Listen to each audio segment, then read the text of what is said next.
C'est pour cela que je vous dis que les personnes qui veulent vraiment connaître leur chemin de destinée, là où l'Éternel vous attend, la première des choses, c'est pas tout de suite de demander là où Dieu m'attend. C'est de d'abord demander, Seigneur, qu'est-ce qui m'empêche de faire un avec toi? Lorsque le Saint-Esprit t'aura montré le problème, si c'est dans ta vie, si c'est peut-être tu aimes le péché, si c'est vraiment tu es dans l'iniquité, il te montre, tu mets un thème à ça. Tu te prives pour Dieu. Et quand tu feras un avec le Saint-Esprit, c'est lui, tu te réveilles le matin, il va te dire, je veux que tu commences à faire ça. Je veux que tu commences à prier comme ça. Il va te donner tout doucement, il va te faire monter tout doucement. Et au fur et à mesure, ce sont des pourcentages, c'est-à-dire qu'il va te remplir. Aujourd'hui, il remplit 10%, demain, il te donne 5%, après, il te donne 15%, après, il te donne 25%. Et le temps, tu vas te rendre compte, tu es rempli à 100%. Et quand tu as 100%, tu as ton prime. Il y a des gens qui devaient se marier, et puis la veille, ils ont déjà. Si on leur avait demandé, tu veux déjà la veille de ton mariage, ou bien tu veux attendre un peu encore et Dieu va te donner ce qui va faire que tu vas pas déjà. Je te promets qu'ils allaient dire on va attendre un peu. Célibataire, ça a déjà tué qui? Donc quand tu ne connais pas le plan de Dieu, une fois qu'il t'a déjà, c'est-à-dire tu es en train de marcher, il t'a déjà rassuré, il t'a dit reste tranquille. Faut pas t'agiter. Même si partout tu vois, tu as l'impression que tout le monde s'est marié, bénis le nom du Seigneur seulement, bénis.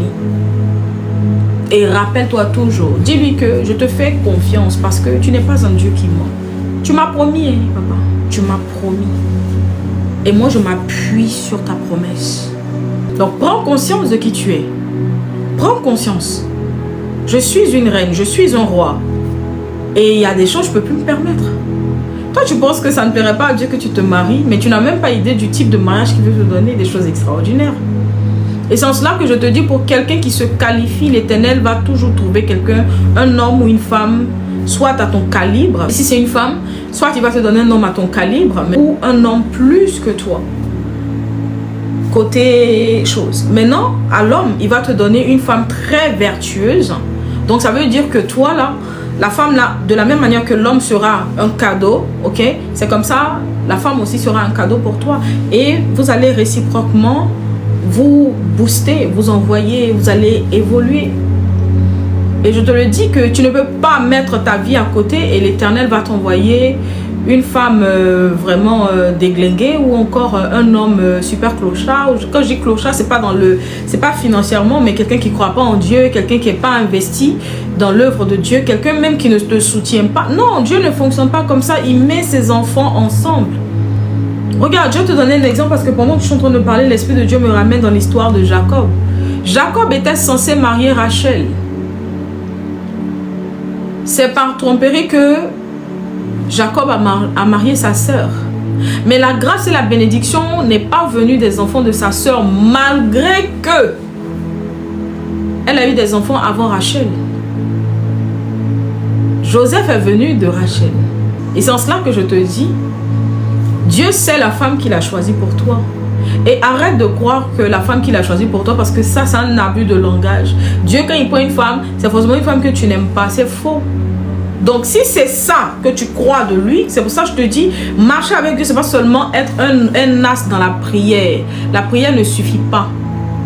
La prière, c'est un volet. Mais la marche avec l'Éternel, c'est tout un ensemble.